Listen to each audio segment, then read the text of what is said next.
cultural anthropologist and author Robbie Davis-Floyd. The technocratic model of birth is based on the principle of mind-body separation. It views the body as a machine and the female body as a defective machine in need of constant vigilance on the part of medicine. Midwife and researcher Betty Ann Davis. Well, I would say the key outcomes are sadness and fear, because what technocratic birth does is it puts people in a position where they think that they are in some way belittled because the technological birth has overtaken their ability to do it on their own.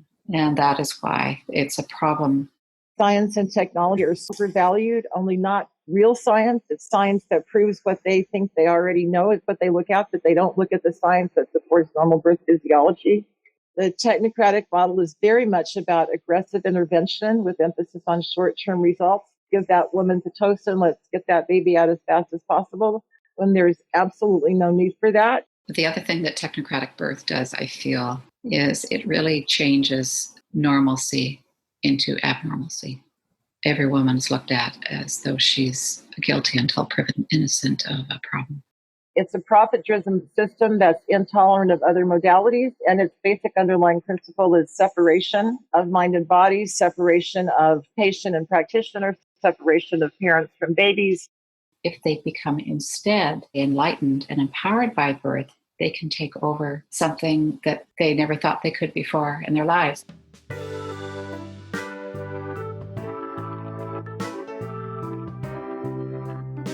The Beautiful Work Challenge is an audio kaleidoscope that illuminates the essence, the current situation, and the potential transformation of the world's professions. It all boils down to, what's the good of our work? My name is Karine Pogarian, and I'm your co-host for the Beautiful Work Challenge on birth. And this is The Situation.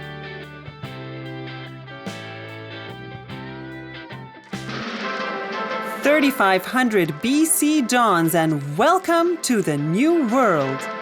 The sand is shifting, and what was once fertile grassland is fast becoming deserts, stretching from West Africa straight through Asia.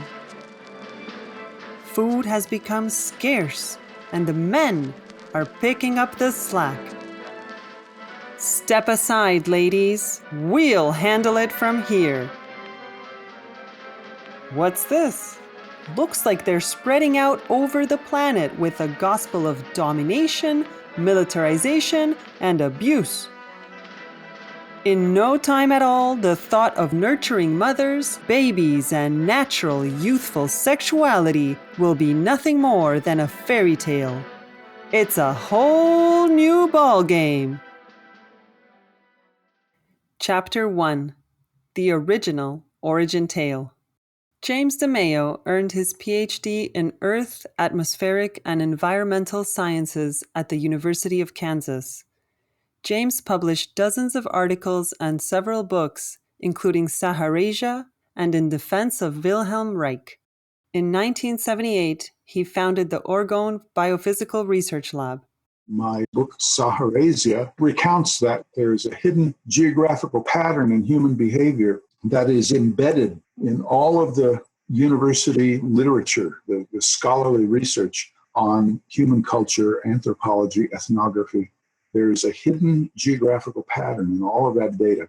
Actually, the birth processes of all traditional societies, whether foraging, hunting, gathering, or horticulturalist or agriculturalist, are extremely similar. After a highly traumatic cesarean, Robbie Davis-Floyd began to ask women about their birth experiences. She went on to interview 100 women, which became the basis of her renowned first book, Birth as an American Rite of Passage. Robbie has been a professor of cultural anthropology for over 20 years and has been honored throughout the world for her work. Anthropologists call these pre-modern birth practices, and they were all very similar. I mean, there was a lot of cultural variation. Some cultures have food taboos. You shouldn't eat this, or you shouldn't eat that, or you shouldn't stand in doorways because that'll keep the baby from coming out, or you shouldn't tie knots because that will make a knot in the cord. Those kinds of things vary widely between cultures. that there is this amazing similarity among the characteristics of birth in non-modern or traditional societies of all types. Well, the terms matrist and patrist had been used by a couple of scholars previous to me as a way of defining something more specific or explicit than the more popular terms matriarchal and patriarchal. Matrist basically means a complex set of variables where infants and children are treated in a gentle way, where children are raised with a gentle hand. There's no beating of children. There's no pain-inflicting rituals to infants or children, that there's a great deal of mother-infant bonding, maternal-infant bonding, which means breastfeeding. It means close physical contact, skin-to-skin contact between the mother and the baby, a lot of handling of the baby. Fathers are involved with supportive roles for the children, as well as are the brothers. There's also a lack of things like class systems or caste systems or slavery. Those are the hallmarks you find of the not necessarily only patrilineal, but the patrist systems, the patriarchal authoritarian systems tend to go in that violent direction. Or it could be that the wives are slaves of the husband, like in multiple polygamous marriages in the Muslim world. Most women in this world are slaves, semi-slaves if you want. They cannot determine their own futures. They are duty-bound by honor obligations to certain roles within the family. And the making of sons becomes a primary obligation for women to affirm their status within that kind of society. Matrist culture avoids all of that because the essentials of a nonviolent society include the two major ingredients. One, that mothers and babies bond emotionally, lovingly. And secondly, children are allowed to have their sexual play. And as older children and adolescents, they migrate towards sexual relations in those early years within their peer group. They don't have pedophilia because the adults are healthy. When you orient them towards those two major points, what you find is that all the other variables fall in line in a certain patterned way that when you map it out on world global maps, it's unmistakable. There's a hidden pattern that is revealed in the ethnographic data. So I've worked or interviewed traditional midwives in Guatemala, Afghanistan, Peru, Brazil, Mali, and I actually worked among the Black granny midwives in Alabama in the late 70s before they lost their licenses. And in all the places, I find very similar things. These practitioners are just very human. And what that means is they just do stuff that makes sense. Betty Ann Davis is a midwife with over 45 years of practice, a researcher in epidemiology and the social sciences, and a professor of women's studies. She is the only midwife in Canada with hospital privileges to attend breech births without a transfer to obstetrics. She is co-editor with Robbie Davis-Floyd of Childbirth Models on the Human Rights Frontier. The major thing for me is that traditional midwives have intuitive responses, that we have somehow put them aside. We put them on the back burner. We put aside our intuition because we feel whenever anything happens, we instinctively stick to our protocol instead of just thinking about what's really needed here. And what happens is we start to think that those things are the things that are least important, when in fact, those are the things that are most important. They know things about how to get a woman to do what she needs to do and how to help her. If you go across the worst deserts of the world, North Africa, Sahara Desert, Arabia, the Arabian Desert, the Rub al-Khali, the deserts of Central Asia, or the other parts of the Middle East, the Syrian desert, the big deserts of southern Central Asia, such as the Iranian deserts and the big deserts of Western India, the Rajasthan, the deserts of Iraq, of Pakistan, and so forth. All of these deserts are one huge contiguous region. And that is the region where you find the most violent cultures in the entire ethnographic database. And by violent, I mean they have pain-inflicting rituals on their children and infants, circumcision, genital mutilations. There's strict, heavy-handed obedience training where children are routinely slapped around and beaten. Sexuality is totally crushed. And we're talking here about this big region. And in those cultures, you have honor killing of young girls who violate a sexual taboo, even if they're already well into puberty when the sexual drive is very strong in young people. I'm a geographer by training, which means I know things about the history of climate and big, massive climate changes that occurred in ancient times. That big region, which I call Sahrasia, that region was a wet, well-watered grassland if you go back before around 3,500 or 4,000 BC. So this raises all kinds of questions, because if you go back at that time period and you look at what the archaeology tells us about what human behavior was like, the best evidence that you can find suggests that they were also metristic in their orientations. You can tell this, for example, by the lack of fortifications and weapons of war to be found in the most ancient of the archaeology. Once you hit the time period of around 4,000 to 3,500 BC, you begin to see all kinds of evidence for war, for violence, for weapons. What I found in my own study is that regional archaeological summaries showed that violence and warfare had a point of origin in each world region that you could point to. And they all were timed with the onset of this massive event of desert formation. Now, under those conditions, you wind up with some very unsettling findings that a child who is raised under conditions of starvation also suffers from maternal isolation and deprivation. And those factors, starvation, which leads to severe retardation of the growth of the brain, of the whole nervous system, with kwashiorkor and marasmus, you have that problem, but then you have the maternal isolation because the mothers just simply can't take care of children anymore. Everybody's in a terrible condition. Those factors lead the child to grow up into an adult who is sexually dysfunctional, who is violent towards their own offspring. And this is where you get the starting point for this origins of violence. And it's confirmed not merely in the theoretical context of the modern studies on starvation and chronic malnourishment, but it's confirmed in the archaeology, and then it's confirmed in these larger geographical patterns, what we see in the more recent ethnographic data. Cultural anthropologist and author Robbie Davis-Floyd. Pre-industrialization, birth characteristics were quite similar across populations.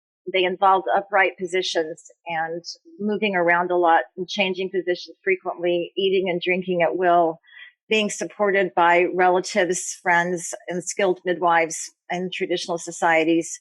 And that all changed with industrialization. So there's this similarity that characterizes traditional practices before industrialization that results from our evolved biology. We evolved to give birth in upright positions. Our pelvis opens more when we're in upright positions. Pushing is more effective when we're in upright positions.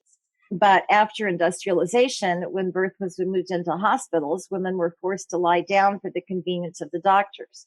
That in itself, just lying down for labor and birth, made labor and birth much more dysfunctional, much less likely to happen normally and naturally. Michael Klein is a family physician, pediatrician, neonatologist, and maternity care researcher based in British Columbia. Michael is best known for his randomized controlled trial that led to a dramatic drop in episiotomy rates across Canada and beyond. He is the author of Dissident Doctor, Catching Babies and Challenging the Medical Status Quo. Before the 1920s, most births took place at home, and the discipline of obstetrics and gynecology did not even exist as obstetrics and gynecology. Birth was in the hands of midwives and general practitioners. Perhaps the most important person in all of this was an obstetrician. He was a gynecologist at the time, named Joseph Bolivar de Lee. And Dr. de Lee is a very mixed character. He ran the Chicago Lying-In Hospital. And the Chicago Lying-In Hospital was caring for people who basically came from the slums of Chicago. The mortality rate for mothers and babies was very high. Everybody knew a mother who had died in childbirth. And critical issue there was poverty as opposed to problems of inadequate care.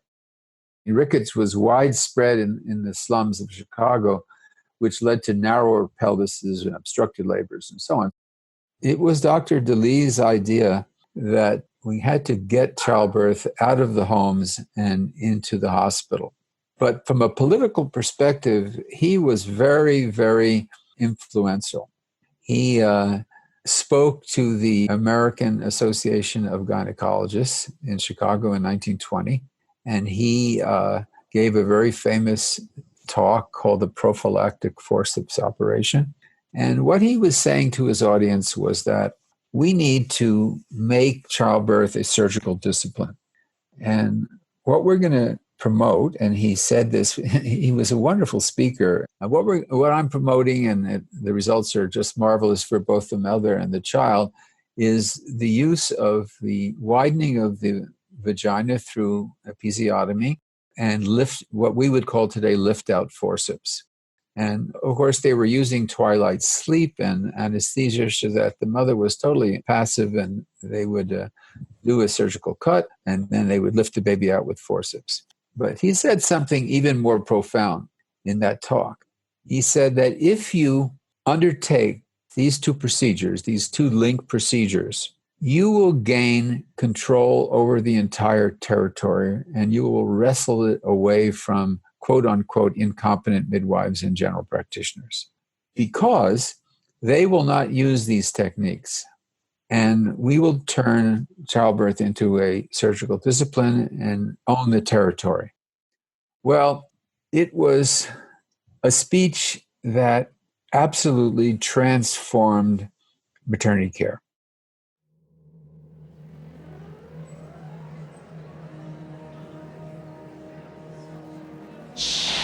Look! The door's opening. Something's coming out.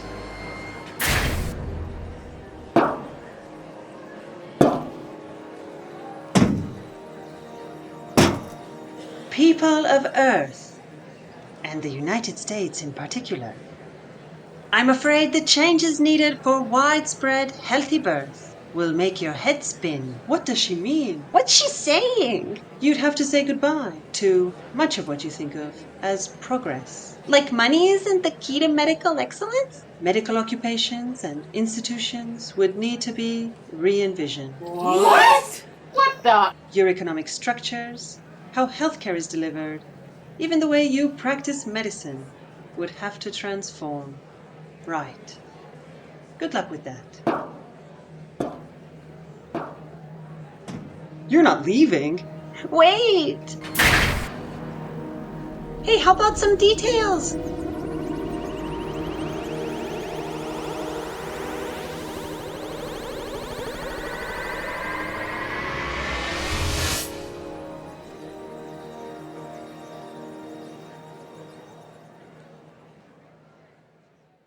Chapter 2.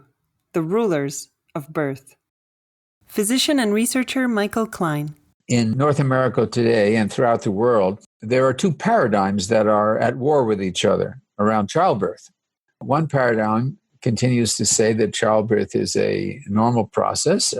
It's reasonable to be vigilant. The other paradigm says that childbirth is nothing more than an opportunity for things to go wrong, an accident waiting to happen.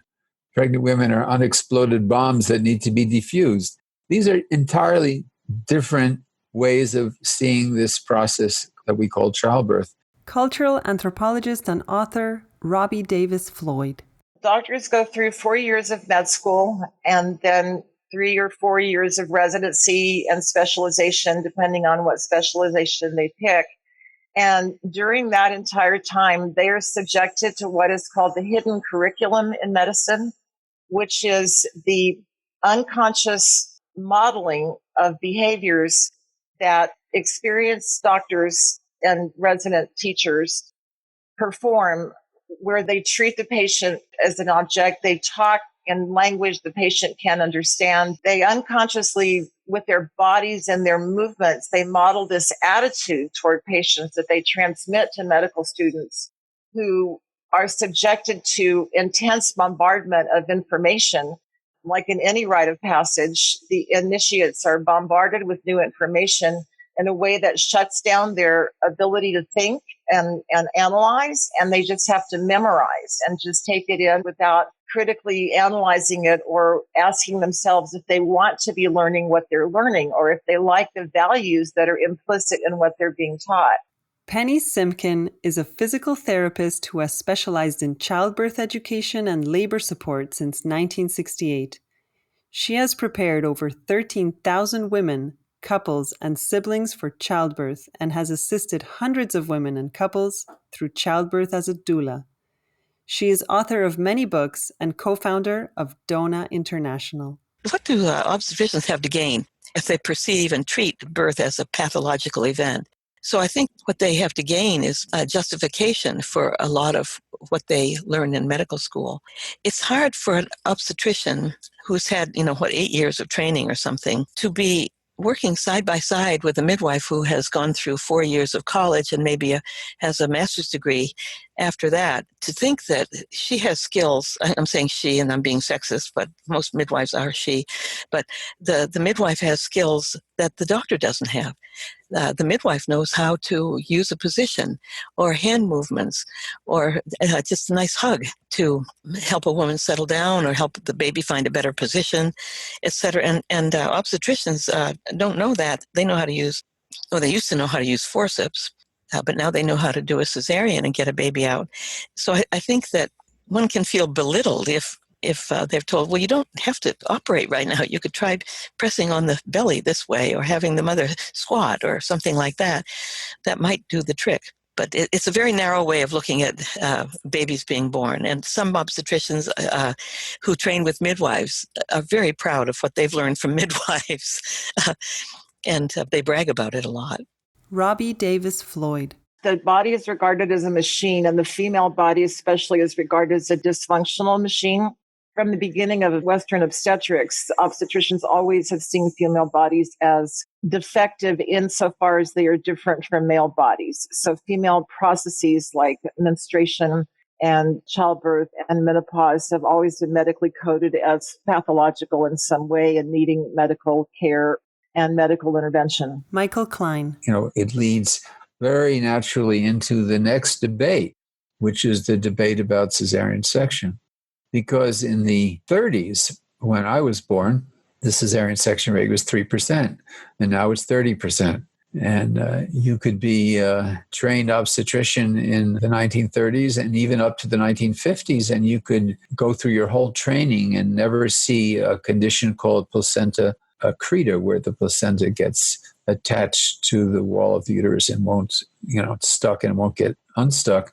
And that's a direct consequence of prior cesarean section. And now it's a regular occurrence in any large hospital because of the routine use of cesarean section in some places, which go up as high as 60%. Babies are made healthier by normal physiologic birth because passing through the vaginal canal tones their bodies and squeezes their lungs and gets them ready to breathe, and also colonizes them with the mother's bacterial flora called the microbiome, which colonizes the baby's gut and gives the baby immunity to a lot of diseases and a much healthier start in life in a way that can prevent diseases later in life that babies born by cesarean will be much more susceptible to when they get older. Physical therapist and childbirth educator Penny Simkin. It's really a bad idea for most pregnant people to have a cesarean.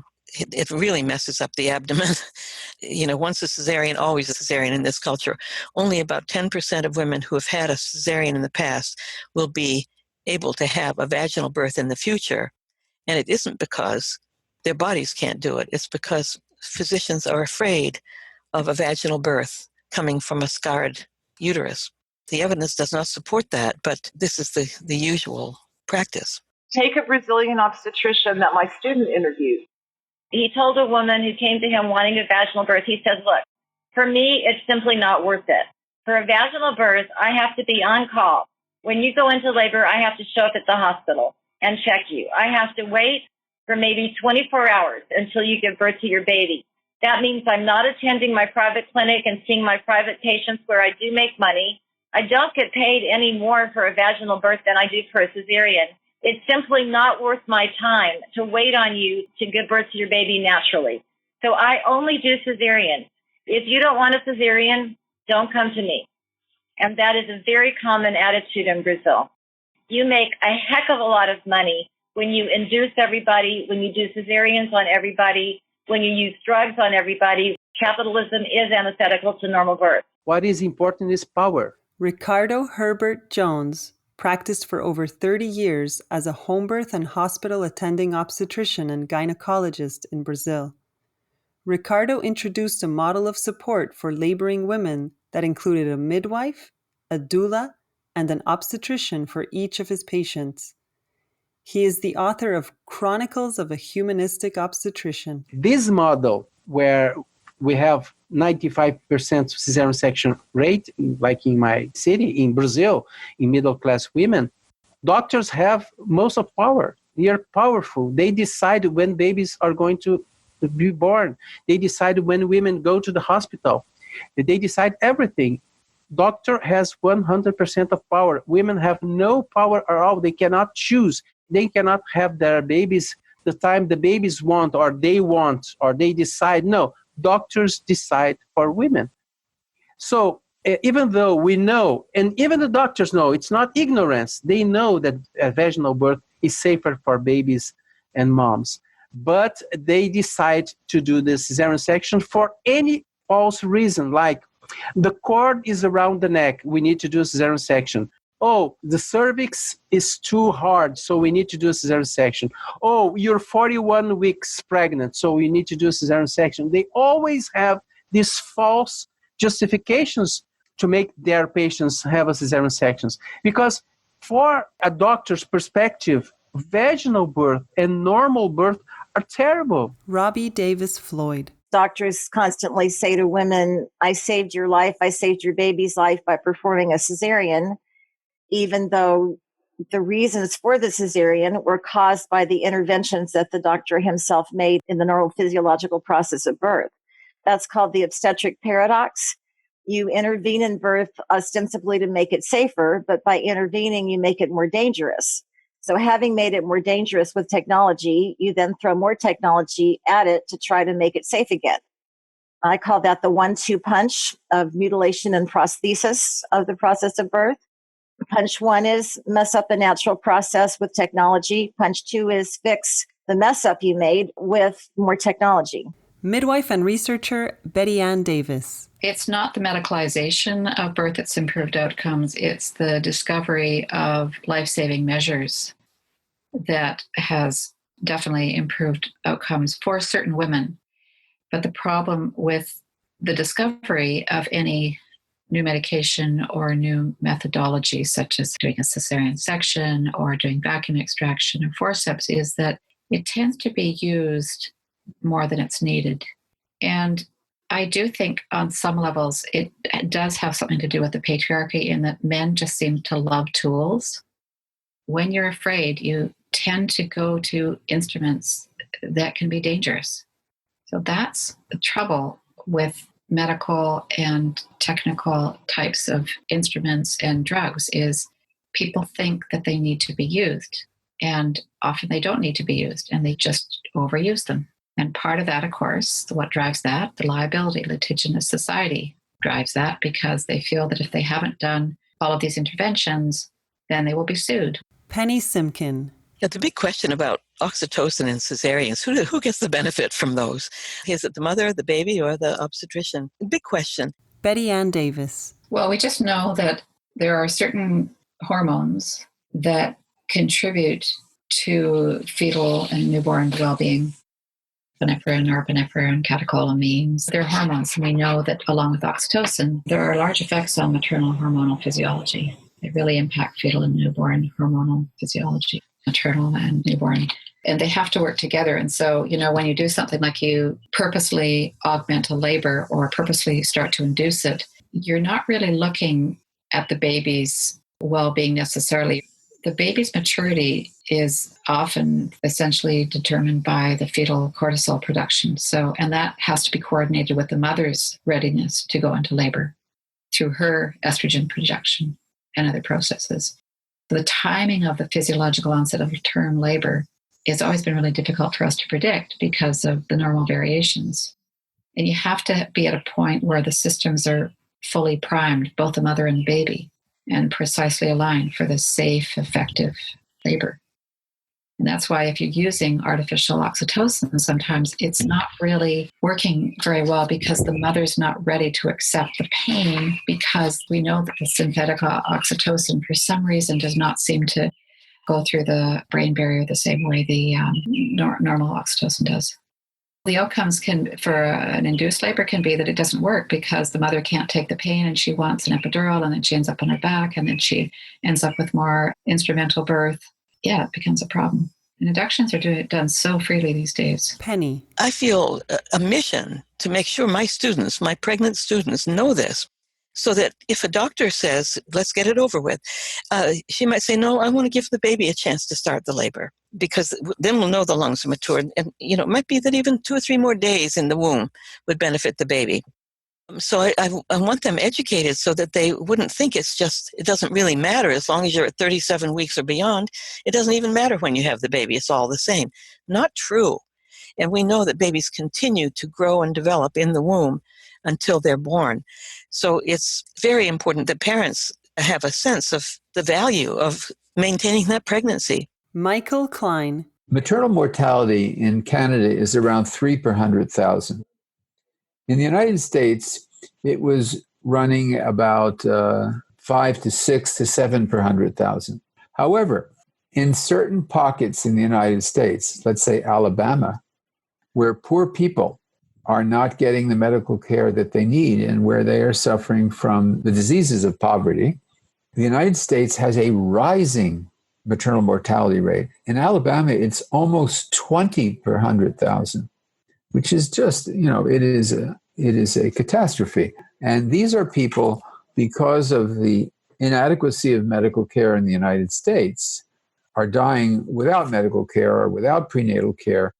And even when they get into medical care, they come in late. They may have obesity, the kind of obesity associated with poverty. And that's why the maternal mortality rate is going up. In addition, of course, the perinatal mortality rate is going up in the United States, which is a scandal and is directly related to poverty and the absence of a coherent healthcare system in the United States. In Canada, we have a national health system which covers all the population. In the United States, it covers only 70% of the population. But we do know that one big cause is racism, and especially the African-American population. The African-American mothers are 3 to 4 times more likely to die in childbirth than a Caucasian mother. And it crosses even economic lines. So, for example, Serena Williams, the great tennis player, had a near miss. And partly, we think it's because there's an attitude among many that Black people can't give accurate reports. And they might complain more of pain than others. And so therefore, they tend to be ignored. And that is being documented at this point. I think in the United States, we've sort of thought we're the best because we spend the most on maternity care. We make doctors take training longer than anybody else. So therefore, we must be the best. And I think that what we have been shocked to find is that more is not better. More intervention, more money spent on care, more hospitalizations, more medications, more surgery does not result in better outcomes. The United States has excess bed capacity. Every time you put a warm body in a United States bed, somebody makes money. The hospital makes money. Hospitals compete with each other for patients, and they compete with each other for procedures as well. So childbirth is a money-making procedure. Cesarean section may cost in some places for the patient as much as $5,000 to $10,000 by the time they get through. In Canada, unlike the United States, every time you put a warm body in a bed, somebody loses money because hospitals are on fixed global budgets, and those budgets are provided by the federal government to the provinces. In the United States, they would want to keep people longer because they simply bill the patients or they bill the insurance company. There's no incentive to reduce this because all the insurance companies do is they raise the rates to cover the costs. So the hospitals and the insurance companies are literally in bed together. We have such awful outcomes compared to the rest of the industrialized world, but it seems that our practices are snapped up by many of the developing countries. It's a mystery. But, you can't put your finger on it and blame one doctor. It's a whole culture. What happened is that along with electronic fetal monitoring, we developed a whole cadre of anesthetists who were devoted to childbirth. We created an industry of epidural anesthesia.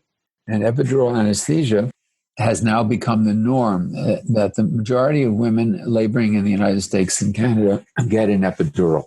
And there is an ongoing fierce debate about whether epidurals increase the cesarean section rate or the forceps rate or other procedure rates. And there's no question that they do. However, the results of those studies have strongly disputed by what has become the anesthesia establishment that we have created. Once you have an epidural, you have to have an IV. Once you have an epidural, you have to have continuous electronic fetal monitoring. Once you have all of that, you have nurses who are having to look after the intravenous and the oxytocin, which is used about half the time, which when you have an epidural, you have to look after the monitor. You have to spend huge amounts of time writing, taking notes to make sure that you have adequately described the labor. And so we've actually studied the amount of time. At McMaster University, they did a wonderful study where they looked at the amount of time that a nurse spent literally hands-on touching the patient, and it's 15%. So until those studies started to come, everyone thought, oh, the electronic fetal monitor is, the best thing since sliced bread. Theoretically, it would seem to make sense that if you could trace every single heartbeat of the baby all the way through labor, that you'd be able to pick up times when the baby was not getting enough oxygen and maybe protect the baby against getting brain damage from inadequate oxygen. And I think that was the hypothesis that this whole custom was based on. And it was not based on, let's try it out and see if it makes a difference. Have a group of babies that are randomized to be monitored constantly during labor and another set that are taken care of the usual way with a stethoscope placed on the belly periodically during labor. And they found that when they finally subjected it to randomized controlled trials, they found that it didn't improve outcomes and that it was expensive and it kept people in bed and it had a lot of disadvantages to it. And it's subject to interpretation. There was one study that was done in Montreal where they had 5 different teaching hospitals, and the professors of obstetrics in each of those institutions, they were all given 22 different fetal monitoring tracings to look at and to make a diagnosis. And they're all the same ones. And there was no agreement among those 5 experts. They all had different interpretations of the fetal heart rates, which was demoralizing. But then 2 months later, they sent the same tracings back to the same professors, and the professors gave different answers than they had given before. Well, if you do a home birth, for example, with a midwife, of course, you don't have electronic fetal monitoring, you don't have epidurals, and you have continuous touch and contact between the caregiver and the woman. If you add a doula into that situation, you are able to show how strongly you can improve outcomes, and in spite of not having all that technology available. And if things don't go well, of course, you can always transfer the woman, if you're worried, to the hospital where she'll get all that the hospital has to offer. The question really is, what is the contribution of the hospital's way of managing birth with all the technology to the rising cesarean section rate and the complication rates that we see versus what we see in home birth? In the meantime, people were losing the ability to hear the heartbeat and to interpret from the sounds of the heartbeat. The traditional midwives, or the midwives who use the regular stethoscopes, are really good at interpreting a heart rate that is faltering and taking a very long time to come up versus one that is faltering for a very short time, etc., they can use their ears to figure out what's going on. But most of our nurses and our hospital personnel can't do that anymore. In Canada, in British Columbia, and in Ontario, we have studied home births. And we've studied home births in their entirety. These are studies that are not samples. They involve a total population. So, for example, we studied every single home birth for 5 years. And we studied during the same time period every hospital birth by the very same midwives who attended the home birth. And the results are so good that, for example, in British Columbia, the College of Physicians and Surgeons has rescinded its prohibition against physicians participating in home birth, which was what existed until relatively recently, meaning that the research is so clearly showing the benefits of home birth that there's no way that the College of Physicians and Surgeons can argue against it. So in that study, we show that the maternal complication rate and the newborn complication rate is the same in home birth as it is in hospital birth. However, when I'm talking about major complications, the cesarean section rate is dramatically lower among those people who start their labor at home. And what's interesting is that the cesarean section rate for the very same midwives in the hospital is more like the cesarean section rate for the physicians in the same hospital than it is for the same midwives at home. We do have some pretty good science now that shows that nurse midwives who are practicing in the hospital use interventions at a much higher rate than non-hospital midwives. There are restrictions on what the nurse midwives can do in the hospital. There are protocols and there are rules to follow. And they would be seen as loose cannons if they let labor go beyond certain guidelines that are laid down in the hospital. So they're kind of pressured to stay within specific protocols and, letting labor go on too long or not intervening quickly, having women walk around the halls and things are some things that may be against the rules in the hospital. It's not the hospital's fault. The hospital just behaves the way hospitals behave. Hospitals are concerned with risk management. Hospitals are concerned with professional competence. They're trying to protect themselves.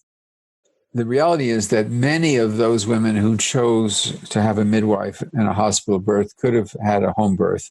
The amount of money that would be saved would be huge. A hospital birth costs more than double a home birth. Not only that, but in Canada, the home birth is paid for by the public purse. The midwife is paid for her work with public purse. In the United States, the midwife has to be paid out of the pocket for the most part of the patient. In Canada, if a woman is laboring at home and the midwife starts getting concerned, she calls the hospital. The hospital doesn't try to second guess her. They send the ambulance. They get the operating room ready and they receive the woman and the midwife, and they do so in a respectful manner. In the United States, midwives in that kind of situation are, face all kinds of negative pressures and abuse, frankly. And so to talk about home birth in the United States is to talk about a non-system. And until the obstetricians stop worrying about themselves and start worrying about the mothers that they're supposed to be serving, you're going to get this kind of bad result. Betty Ann Davis. Essentially, what I find is that it's really a competing system in which proper healthcare as a human right is on a collision course with global capitalism and privatization. And within a privatization module, I find also that the competing health professionals who work in an environment that creates bullying of clients and each other becomes really difficult. And that just happens because of the way the system is set up. Michael. Many years ago, an American sociologist named Barbara Kath Rothman wrote an article entitled Midwifery an Almost Profession. Fairly provocative title. Well, what she was really saying is that if you're not an autonomous profession, you're not a profession. In Canada, midwives are an autonomous profession. They are not responsible to obstetricians. They're responsible to the College of Midwives. There is no comparable organization in the United States. And midwifery in Canada, in my view, has played an absolutely central role, holding on to childbirth as a normal activity. I think the most important thing that they do is they keep women out of the hospital. Robbie. So ideal birth models would be that obstetricians attend around 20% of the high-risk births that are actually where their surgical skills are actually needed. And midwives attend around 80% of the births, supporting normal birth physiology. That actually is the case in New Zealand. And their model is working extremely well with extremely good outcomes and extremely high patient satisfaction rate. That's the difference. Babies are going to get born most of the time, no matter what you do to the process. So, for example, in Greece, which has a cesarean rate of almost 70%, the outcomes of birth are the same as those in New Zealand. In Greece, the cesarean rate is super high. All births have technological interventions. Every woman either has an episiotomy or a cesarean, so it's the cut above or the cut below. But the mortality rates are exactly the same as the mortality rates for New Zealand, which has a woman-centered model where midwives attend the vast majority of births and obstetricians are reserved for those few births where they're actually needed. The difference is not in outcomes, it's in maternal satisfaction. It's not in terms of mortality, it's in terms of mothers feel much more psychologically satisfied with their birth experiences and thus are more empowered to become good mothers to their children, good and loving mothers, because the bonding process is not interrupted in physiologic birth. Obstetrician and gynecologist Ricardo Jones. I think that doctors should not assist normal birth. It's too tedious for doctors. Many hours doing nothing. You're not taught in medical school to do nothing. Doctors are taught to do something, to do a surgery, to save patients, to open the abdomen and take a tumor, or to open the abdomen and take a baby that is in jeopardy. So doctors are not prepared to be people that assist birth. To assist birth, you need to go to another realm. It's different. So you need to prepare a specific professional that has the calm, the patience, and the skills, and the spirituality, the connection to assist the birth. Doctors are not prepared for that. Doctors are prepared to be the heroes of the hospitals. They must be the hero of birth.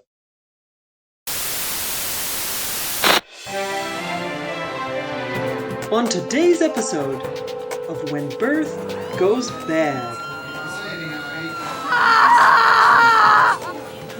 This woman is pregnant. She needs a doctor. Who is calling me? Oh, doctor.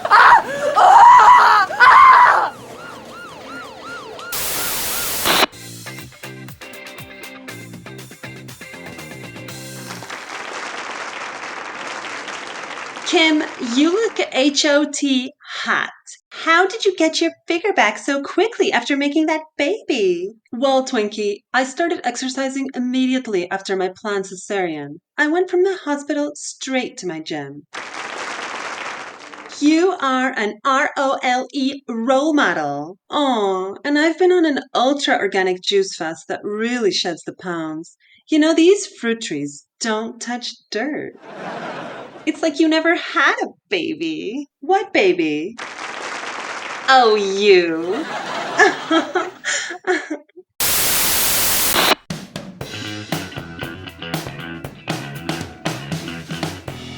Honey, I'm home with the anchovies and rum raisin ice cream. I don't want that. I changed my mind. Okay, what would you like now? Third trip to the deli could be the charm. It's hell to be pregnant. I know. No, you don't. No, I don't. Next week on When Birth Goes Bad. The ward is stacking up with emergency births. Thank goodness you're here, doctor. Just doing my job, nurse. Chapter 3, eBirth. Women need information on birth. Edwin van Teyingen is a professor of reproductive health research and a medical sociologist whose work focuses on public health and the organization of maternity care. He is involved in improving higher education in Nepal, including the transition from textbook teaching in healthcare to finding the most appropriate evidence-based treatment for each patient. And women have always needed information on birth. That's 100 years ago or 1,000 years ago. Traditionally, they would get it from their elders, they would get it from their mothers, from their mother-in-laws. In more recent history, they would get it from books, they would get it from leaflets, they would get it from paper-based information. And I think more recently, women have been getting information from a wider source of media, especially television, radio, and then more recently, web-based sources of information. So I think for two reasons. It's partly because there is more information available, easier accessible than in the past, a wider range, but also women are less likely to get information from their parents, from their mothers, from their mother-in-laws, because they don't live in the same city anymore, they don't live in the same street anymore. They're less likely to talk about events, normal events of birth. Women are having less children. So in the past, a woman would have 6, 7, 8 children. So by the time the oldest daughter had children, her mother would still have a toddler in the house or a young child in the house. So it's a different way of living. I think also why women rely on media is because birth is hidden from view. Anne Luce is an associate professor in journalism and communication. Anne's research focuses on media representations of childbirth and labor, suicide, and the marginalized voices of the disabled. She is author of The Bridgend Suicides, Suicide and the Media. We don't actually see birth anymore in our communities. Edwin has alluded to that in the sense that, women used to have babies with their mothers and sisters and aunts, and it used to be a family event, a community event. But actually, we've moved away from that now. So women aren't taught about birth. They don't know what it's going to be like. They have no idea. They've never been, they may go on a tour of a maternity wing in a hospital, but for most women, that's the first time that they're coming up close and personal to birth. So media becomes the default. It becomes the educator. It becomes where women turn to get information, to see what it's going to be like. We don't see the actual act of childbirth on TV, in movies, but we see enough that women can somewhat prepare themselves for what could happen. We, especially women, but the same for boys and men, because they don't see childbirth in their families in the same way as they did in the past, it becomes something to be fearful about, because it's the fear of the unknown. As Anne said, and your average midwife will tell you that the average woman hasn't seen childbirth until she's in labor herself, and the same for her partner. So it's not as if she's been to or even been in the same house or in the same room as when her sister gave birth, or a sister-in-law. We don't have those experiences anymore. So therefore, they become media type of experiences, and therefore it becomes potentially something more to be fearful about. I think from what we've found in our research is women are afraid about childbirth. So there's a fear that develops. Now, the question we've been grappling with is which came first, the chicken or the egg? So are they fearful because they're not seeing it? Or are they fearful because of what they're seeing on TV and in the media? The fact that women, because of this fear, are going to hospitals earlier than they should. And what's happening is we're seeing a cascading range of interventions that are then happening that are costing healthcare systems billions around the world. We're seeing women having interventions that are not medically necessary. And that's having an impact on the actual labor and, the birth itself. The media portraying childbirth as something that is special, something that is risky, something that is likely to go wrong. And Anne can tell you more about it from a media kind of perspective, but our notion is that childbirth in itself, 9 months in pregnancy, labor being 3, 4, 5, 6, 7 hours, is incredibly boring as a media event. It is slow, not much happens. So it doesn't make good television. It doesn't make good radio. It doesn't make for a good media event. So what we see in the media, in run-of-the-mill films, in television programs that are not about childbirth per se. We see childbirth as something that is odd, that is risky, that is different, and therefore that needs intervention. And therefore you get the example of Rachel in Friends. But in real life, that's an outlier, that's an oddity, because for most women, childbirth will be relatively uneventful. It'll be very important for them individually, but as a life event, in terms of things happening, it is not a good media event. And the fact is that birth has disappeared from view. We don't talk about it. We don't educate young girls about it in schools. If they're in school, they're watching a video of a screaming pregnant woman in a health class, and it's under the guise of abstinence. You don't want to get pregnant at the age of 16, so let's show you a scary video and not provide any context to it. And there's your education about what could potentially happen to you if you have a child. There's no discussion about the prenatal care. There's no discussion about, the things that come after the fact, how your body changes during the birthing process, how for some women it makes them so in tune with their bodies. For the first time in their life, they're actually living in their bodies. They're mindful, they're present. For others, it's a little bit more traumatic, and they have to engage with that. But, there's support systems that can help them with that. But we're not actually talking. The media has nothing to do with any of that. We've lost the relationships that women have had with each other, where the tribe came together and helped a woman bring a child into the world and then supported that woman. Takes a village, to raise a child. Well, where's the village now? There are a number of issues to think about. So the first one is, we're talking in English. A lot of programs, films are in English, and they get either subtitled or dubbed into local languages.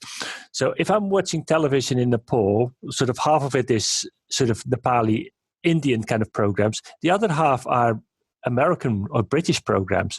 So there is a notion of globalization in the reach of the media, and therefore ideas about obstetrics and maternity care, of what a hospital looked like in Nepal, is maybe people who have seen pictures from the UK in television programs, or in the US. So people have specific expectations that might then be partly based on what they've seen on television. If you go to places like Nepal, cesarean section rates in the biggest cities are very high. Some as high as in American hospitals. So if you go to the private hospitals, the cesarean section rates are higher than the public hospitals. The private hospitals are getting better off women who are healthier, better nourished, higher class, higher caste, and they end up at more cesarean sections. Logically, that doesn't make sense. So women are sharing this information, which is great, but they're also sharing misinformation, which is problematic. And we've seen evidence of women, asking questions on a closed Facebook group and then getting, 4 different responses from other women within the group who are all very well intentioned. But again, it goes back to fear. There's, something was perhaps said in a midwifery appointment, and taking all of that information in a 10 or 15 minute, 20 minute appointment with your midwife.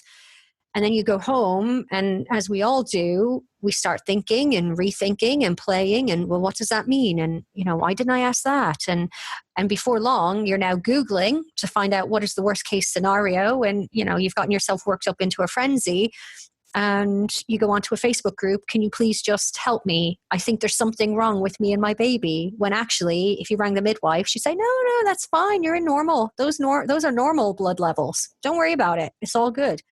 We looked at Twitter and Facebook. So women on Twitter who are going to Twitter to look for some support, they're not getting it on Twitter. But for women who are pregnant, it's companies selling them prams and strollers and, baby genies and, all the kit that you allegedly need to have a child. Facebook is where we were finding women are supporting each other. It's the Facebook groups. Instagram is where they go to visually represent. The whole notion of childbirth is not only being medicalized, but also commercialized. And if you look at the kind of things that you need, or that women perceive that they need for childbirth, in terms of expensive prams and strollers and breast pumps and clothes for babies and kit for the baby room and baby showers. All these are driven largely by commercial companies. Birth as a proper physiological event, you don't really need anything or anybody. So childbirth is a very low cost. So breastfeeding is the simplest way of feeding a baby. You don't need any paraphernalia. You don't need any tools. You don't need any expensive kits. But what we see a large industry in terms of selling breast pumps and sterilizing equipment and all sorts of other paraphernalia, items, goods, out of which money can be made. So I think there is an impact of capitalism in terms of making money out of it and making women believe that they need that. I think there's definitely a relationship that's, in the fitness and beauty industry that is being shown to women who are pregnant. And, and there's a belief that they have to look a certain way and they have to carry themselves a certain way. And you should be looking fabulous all the time. And that's just not the case for a lot of women. You want to be comfortable during your pregnancy, not wearing, stilettos with 4-inch heels. It's just, it's impractical really for the everyday woman. We're not all Kardashians, so we can't be walking around. And I think that also that feeds into fear in a different way. It feeds into fear around not performing your pregnancy in the correct manner. It then feeds into not being a good mother when, once you've had your baby. One of the things I think in terms of the influence of the media is the influence on men, and men have an impact on their partners. And we know from the literature that men are often more conservative. They're more likely to, in terms of childbirth, they're more likely to trust the technology. They're more likely to push their wives and partners to go to hospital than the women themselves. There is also an indirect influence of the significant other, the woman's partner, and many of those are, of course, male, in and around events of childbirth. Well, I think then we're getting into issues of gender for me, and what it is to be a woman in this society, and that we're not in control of our own bodies, or there's an illusion that we're in control of our own bodies, but actually doctors tend to be men. And I think probably it's a subservient thing that's going on as well, that we're quite submissive as women. We don't always, speak our minds, I'm being general here, but I think there's the patriarchy. The medical profession is the most powerful profession of all in terms of society, in terms of the way they can dominate the way people see them, their work, and their impact. So definitely greater impact than university professors, or greater authority, greater power than lawyers or politicians. All of that stuff comes into this, for me at least. And I think it's scary. It's scary when you're lying back on a bed and having to open your legs and someone is going near your vagina. It's a very vulnerable position to be in. And I think it's more vulnerable because we don't talk about our bodies. We don't, we're hidden from view. Bodies are, supposed to be hidden. We've got all these names for women who wear short skirts and shorts. And there's a whole discourse around the female body. And I think that's probably part of it. The medical profession claims that they can deal with our fears of falling ill, things going wrong with our body. The legal profession can help us when things go legally wrong and we're taken to court. The religious professions, priests and ministers, help us with our fear of the afterlife. And I think that notion of fear is also in the media. So we are constantly, or especially the younger generation, constantly on Twitter or Facebook or whatever platform it is because of the fear of missing things, missing information. So we've got this constant flow of information. And I think fear is also part of the beauty industry. It's the fear of imperfection. So the beauty industry, the media, the medical profession are working on aspects of our fear. So that might be one of the kind of elements that brings it together. All of that stuff comes into this, for me at least. And I think it's scary. It's scary when you're lying back on a bed and having to open your legs and someone is going near your vagina. I mean, it's a very vulnerable position to be in. And I think it's more vulnerable because we don't talk about our bodies. We don't, we're hidden from view. Bodies are, supposed to be hidden. We've got all these names for women who wear short skirts and shorts. And there's a whole discourse around the female body. And I think that's probably part of it. One of the key elements of any profession of staying into power is dealing with fear. So the medical profession claims that they can deal with our fears of falling ill, things going wrong with their body.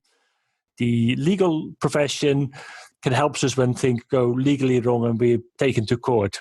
The religious professions, priests and ministers, help us with our fear of the afterlife. And I think that notion of fear is also in the media. So we are constantly, or especially the younger generation, constantly on Twitter or Facebook or whatever platform it is because of the fear of missing things, missing information. So we've got this constant flow of information. And I think fear is also part of the beauty industry. It's the fear of imperfection. So the beauty industry, the media, the medical profession are working on aspects of our fear.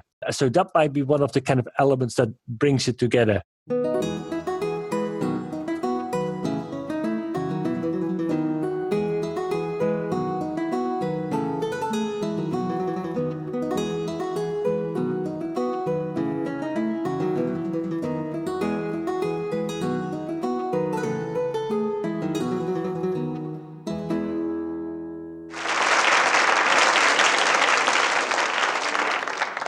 Wonderful, wonderful. The lovely lute of Jaunty Jolquin. Thank you, Jaunty.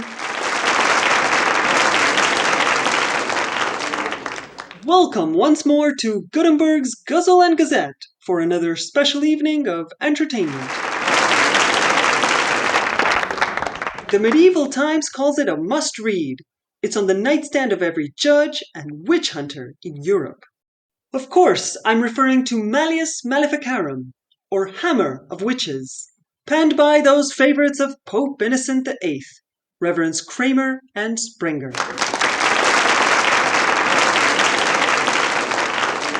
Indulge me as I recite one of my favorite passages.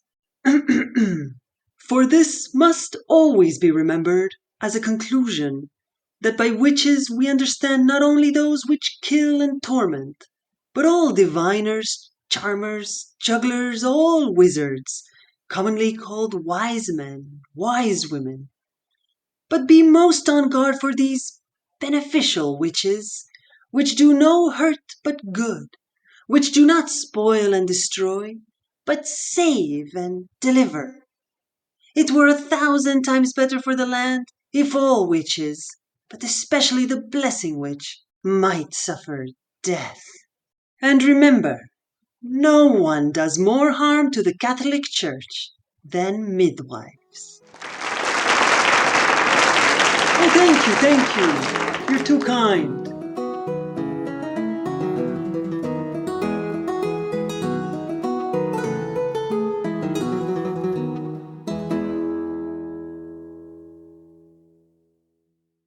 Chapter 4. The Inquisition continues. Midwife and researcher Betty Ann Davis. There is, in my estimation, definitely a worldwide witch hunt. It was something that we started to see in the 80s. It was a term first coined by Marsden Wagner when he started to testify for midwives. And the first case was actually in Ontario, where there had been a baby death. And we decided we were going to either use this court case towards the efforts of legislating midwives, or it was going to be a way of destroying midwifery forever. And of course, we felt that we could work with our legislatures here in Canada to push for legislation and standards so that people would start to take us seriously, because that's the only way you're going to be taken seriously, unfortunately. Robbie Davis-Floyd. I need to do a book called The Global Witch Hunt, because so many of these practitioners who are human rights pioneers in childbirth who are practicing truly evidence-based care, which means doing the normal physiology of birth. They are being persecuted, imprisoned, losing their licenses. I mean, massive persecution by the obstetrical establishment in countries all over the world. And I'm going to write a book or edit a book where they tell their stories. I'm going to find 25 of them and get them to tell their stories in this book that I'm going to call The Global Witch Hunt, because the Inquisition is not over. It's still happening. And it usually happens to the most skilled practitioners, who are the ones who are willing to do breaches and twins, even maybe at home, because they know how, and the doctors have no clue. They only know how to do cesareans for that. So yeah, that's my next book. Ricardo Jones. We can see in Brazil a witch hunt of humanistic doctors. So doctors that support the work of midwives are being persecuted, are being attacked by the medical board, by the government, by the powerful people. And it happens in Hungary with Agnes Gereb. It happens in the Netherlands. It happens in Germany.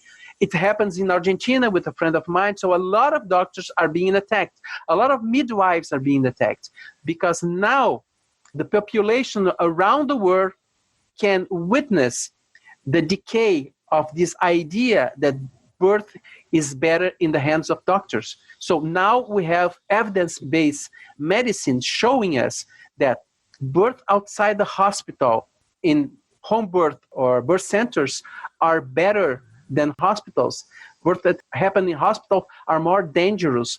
Births that are assisted by doctors are more dangerous than births that are assisted by midwives. So now we can check it. We have a lot of papers showing studies, researchers doing all over the world that show us this reality. And so doctors are feeling threatened by the knowledge and by the power that women are giving to midwives, humanistic doctors, and out-of-hospital assistants. And so they are feeling threatened, and so they are counter-attacking. So attacking the humanistic doctors, attacking midwives, attacking doulas all over the country. Because now they know that for the first time in this century, we can show that the assistance given by doctors to normal birth is not the best assistance that we can have. Robbie.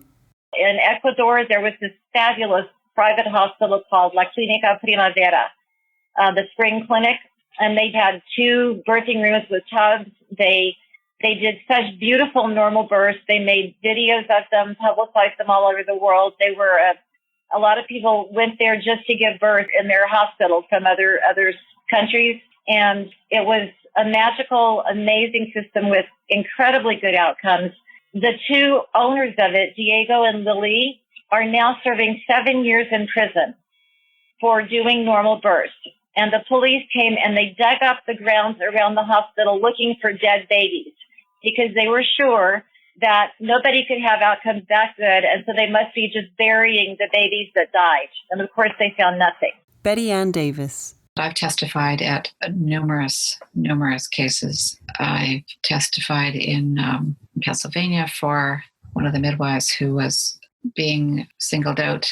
It's not that I don't think that some practitioners may have things that they're doing that are unethical and dangerous, but I think that the way the legislative system runs is there's a power imbalance where the physicians have more power, and what they say in a courtroom tends to be what the judge thinks is true. And that's really unfortunate. Probably the most famous current case is the case of Aggie Gareb. Agnes Gareb is an obstetrician turned midwife. We first met her in 2004. My husband and I went down to Hungary, which is where she lives, to present at a conference. Childbirth educator Penny Simkin. In Hungary, they treat women terribly during labor. I know Agnes Gareb, and bless her heart, I visited her in her apartment, and I just couldn't believe the way she was being treated. She was accused of allowing a baby to die in a home birth situation, and it might have been twice. She had experts go over her records and go over the case, and these were inevitable deaths. Some babies do die, but they just clamped down on her. I mean, this is the very worst of male superiority coming down on women. when I was there in Hungary, I was very shocked. I was trying to give workshops, and a lot of things just didn't make sense to them because they never heard of them. Betty Ann. Around that time, Hungary was really picking up on home birth, but the Hungarian obstetricians were clamping down on them as they became more and more vigorous in their resolve to have more home births. The obstetricians, again, tried to suggest they didn't know what they were doing, tried to get the practitioners. So Aggie, in particular, was vulnerable and a target because she had already been an obstetrician and had made a deliberate decision to become a midwife and do home births, which made it look even worse. So that's why she became a target. Robbie. Yeah, she's been pardoned by the president of Hungary. So she's now free. The only problem is that she can't practice for 10 years and she's 67. So although he pardoned her, and that means she doesn't have to go to prison and she's free to travel, she's also devastated. I mean, you'd think she would be thrilled that she doesn't have to go back to prison. But so many birth activists from all over the world wrote the president of Hungary. I wrote him. Everybody wrote him. And we begged him to let her go free and revoke the prison sentence and withdraw the charges and allow her to practice again as well. But he refused to allow her to practice for another 10 years. And at 77, who knows what kind of shape she'll be in. So she's devastated because she was hoping against hope that she might get to practice again.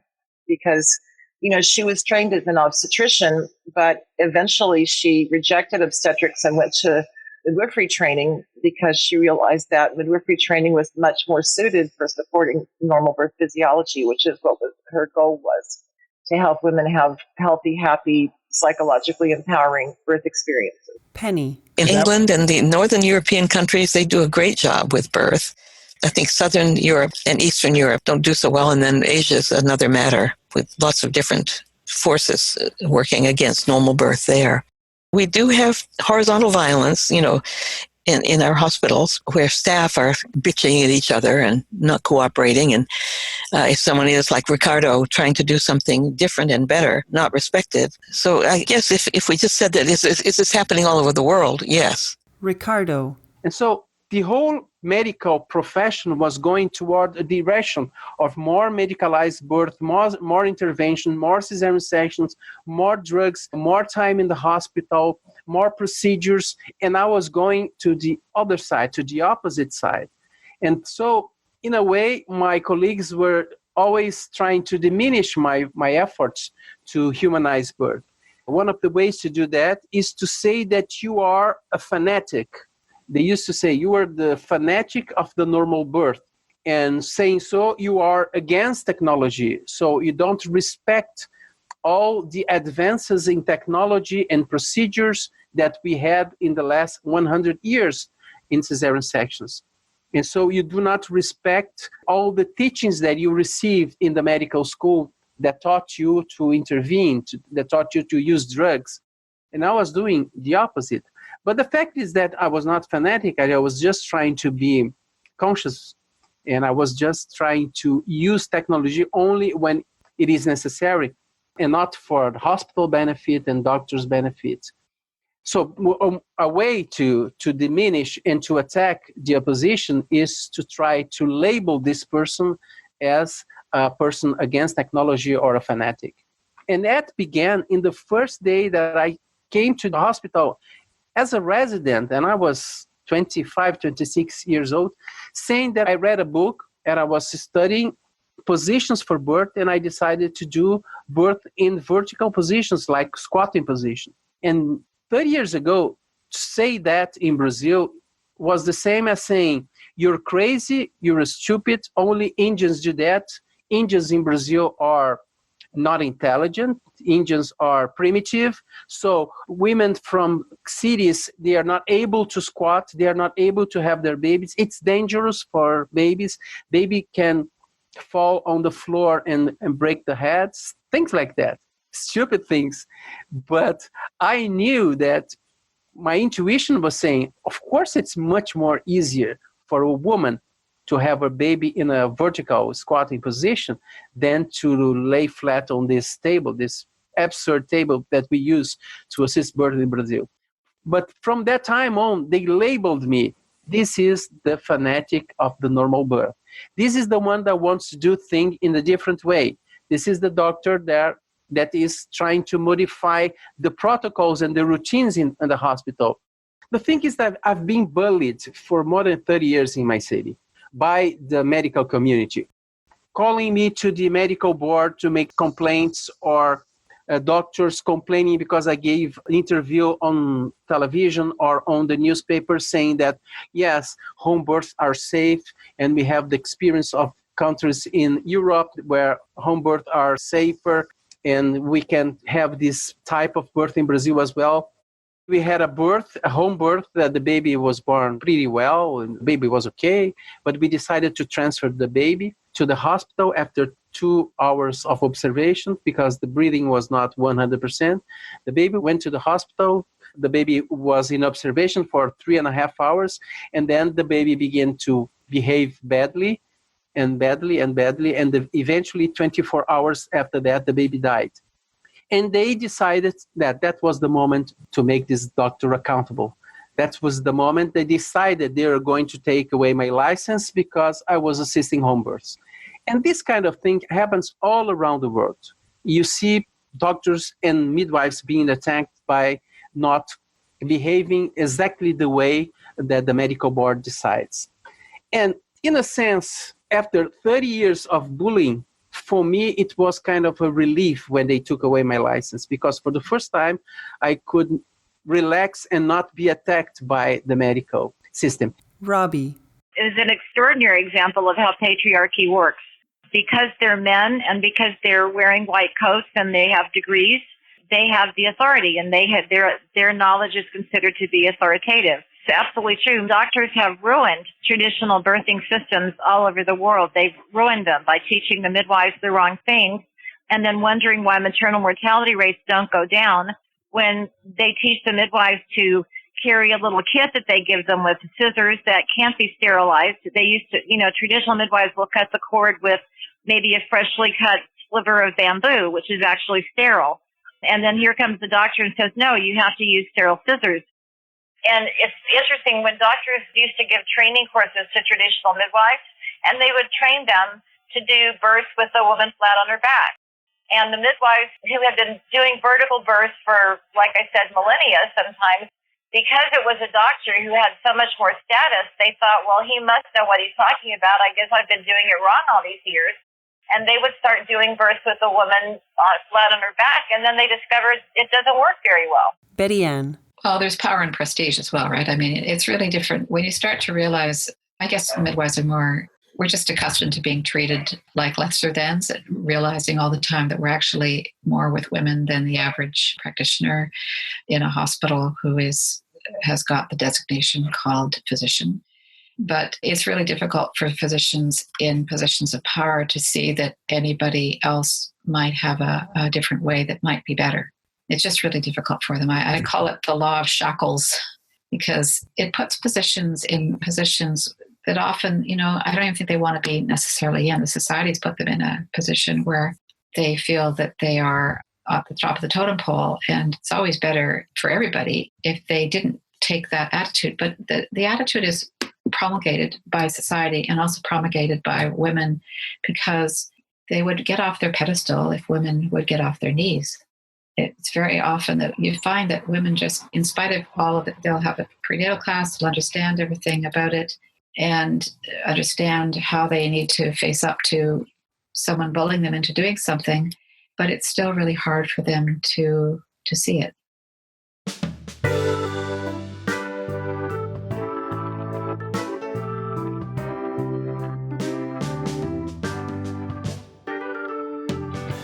The Beautiful Work Challenge on birth continues with the transfer... What happened? Is that how you're ending the episode? Fiona, is there a problem? Sounds like there's nothing but problems. Well, we can't just sugarcoat a pretty bleak situation. But it feels a bit overwhelming, don't you think?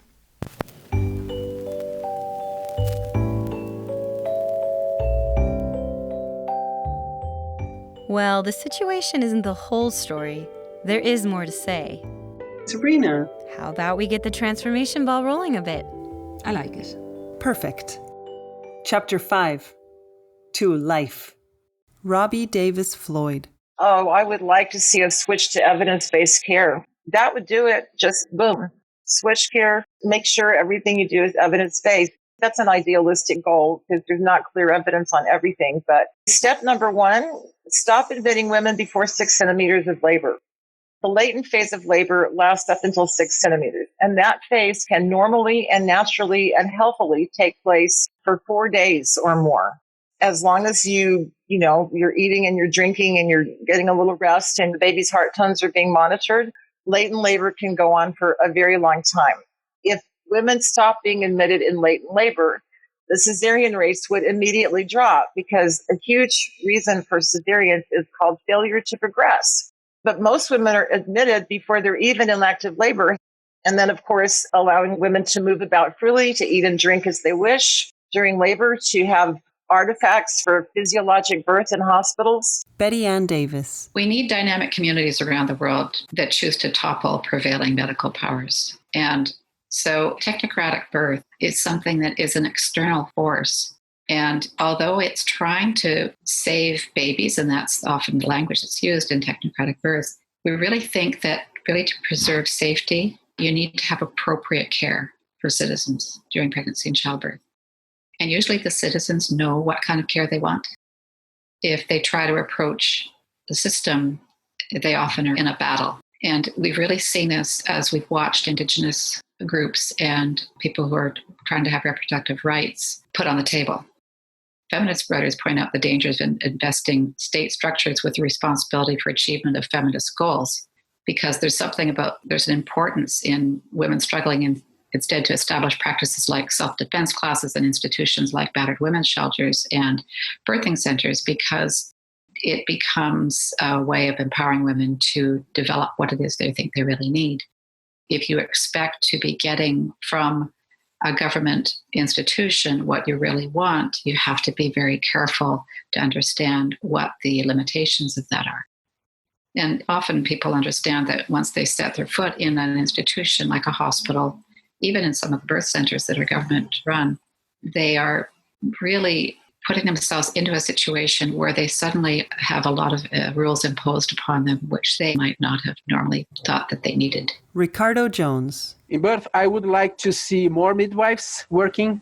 I would like to see more doulas allowed to go to the hospital. Many hospitals in Brazil don't allow doulas because they use the false excuse that doulas can bring bacteria and germs to the hospital. This is ridiculous, because at the same time that you don't allow a doula to be along with the patient during childbirth, they allow the photographer of the hospital to take photos. So this is absolutely ridiculous.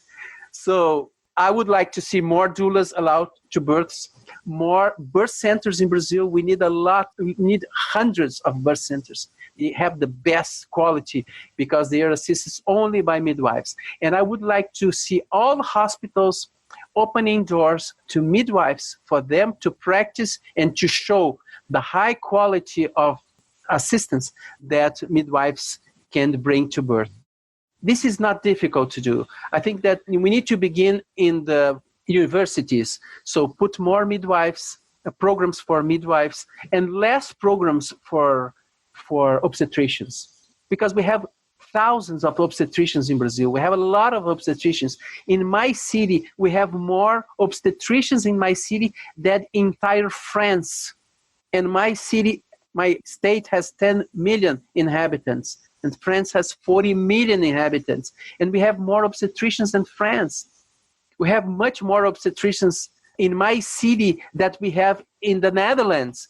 So we need to take all these guys off the market slowly, of course, slowly. It will take 20, 30 years for the total replacement. But we need to replace obstetricians assisting birth in hospitals by midwives, prepared, skilled midwives, and to do this job, because they are the best practitioners, the best caregivers to assist birth. Edwin van Tailingen. So my personal hobby horse is I would like to see more home births, and I would like to see midwives attending those births. there are many countries in the world, and America is one of them, where there are far too few midwives who provide a much more social, psychological kind of care, less medical intervention than obstetricians and doctors in general. There are always signs of hope. There are always signs of people becoming aware of things that could be improved. I think some of the Facebook pages we looked at, we saw really interesting, positive in the sense of seeing childbirth as a normal physiological event, and women talking about it in that kind of way, about the joy of being pregnant, becoming aware of your body, really the amazing notion of creating new life. And that is there. So I think there is hope. And loose. I think the thing I would like to see is better education. I think this has to start back in schools. We need to be, from the time a young boy and a young girl is, entering the school system, we need to be talking about their bodies. We need to be talking about, what feels good. What are these sensations? I think across the world, Bessel van der Kolk talks about it quite significantly. We have this mind-body split that has occurred, and we don't know how we're feeling, and we numb ourselves now. We numb ourselves with food, with alcohol, with drugs, with shopping, and it's to hide feelings, but it's because we're not connected to our bodies. And so I think the education has to start early on about keeping us in our bodies, then educating us about what our amazing bodies can actually do. And for girls, it has to be, let's talk about pregnancy for real. Let's talk about the act of having sex, the act of conception. Let's talk about what happens if you do happen to fall pregnant. Let's talk about, it should be a subject. I mean, we've watered down health education to, abstinence and don't smoke and do drugs. I mean, it's, we can do better. We have to do better, because I think that's where the change has to happen. It has to happen in those younger years in schools. And then those conversations have to be carried out into the home. They have to be carried over into the home. And as we continue to have the conversation, that's how discourse changes. In terms of hope, most definitely, yeah, there's hope. I think it's great that women are finding support systems in an online environment. Edwin.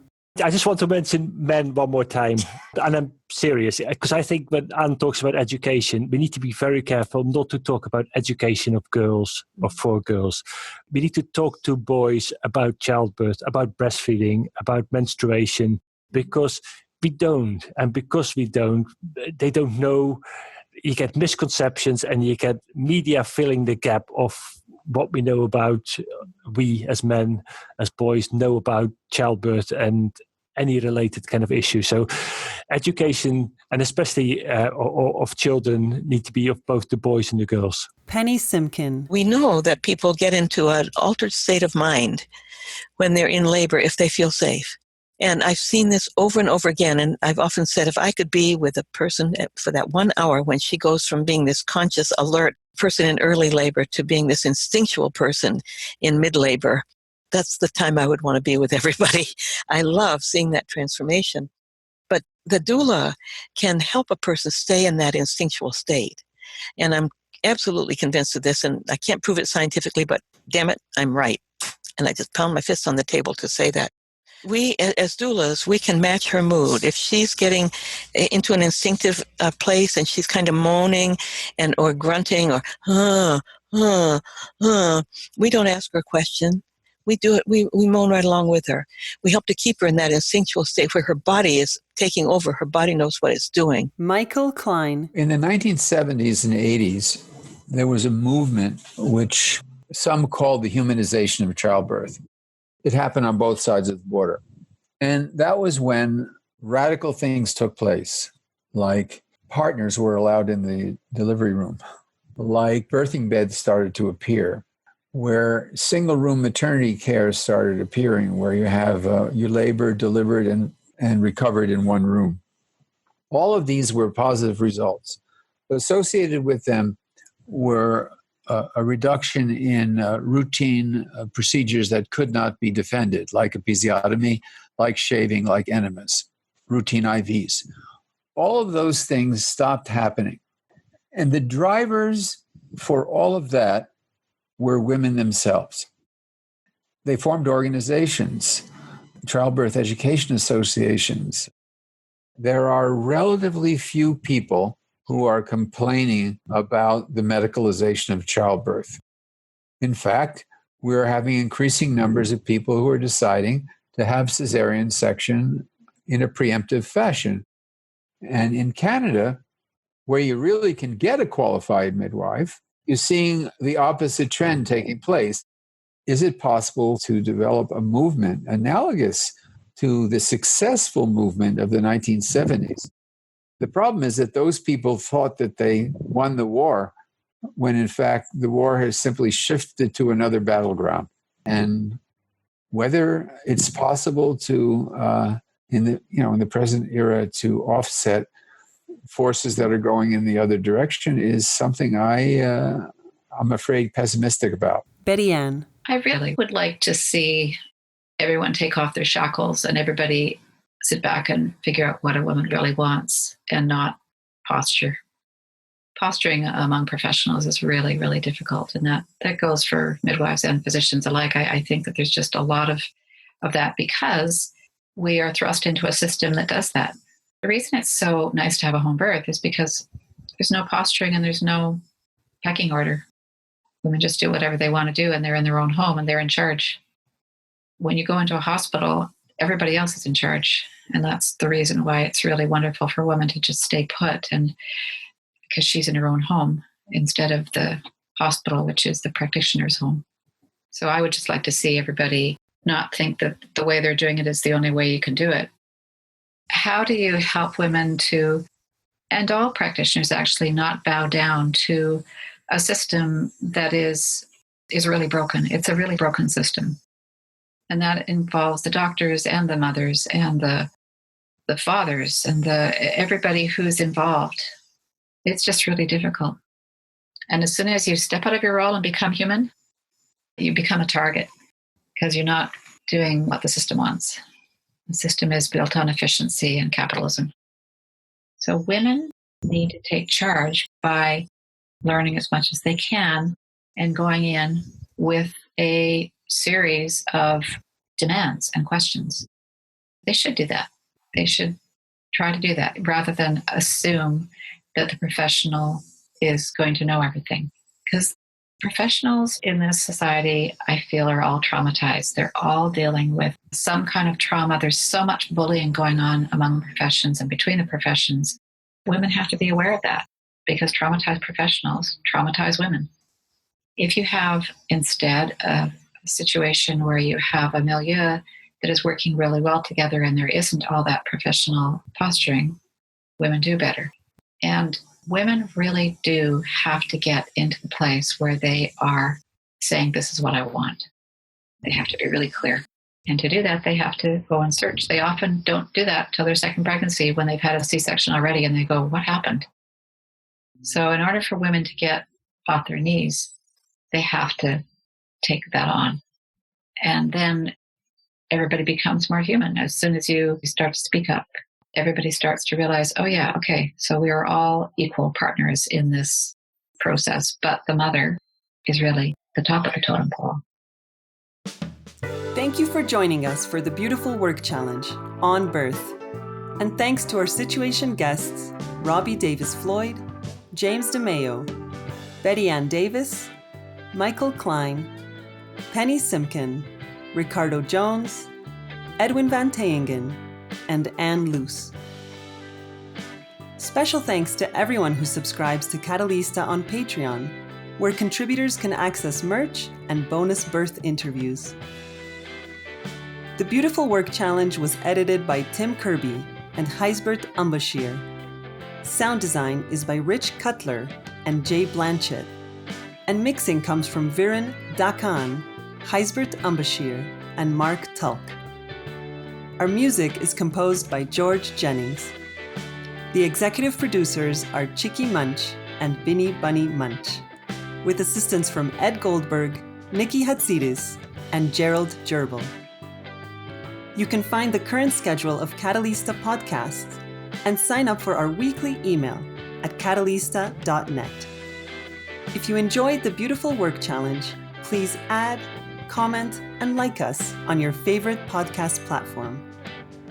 This is Karin Pogarian, signing off from the Temple at Catalista Centrale. See you next time for part 3 of On Birth, the Transformation.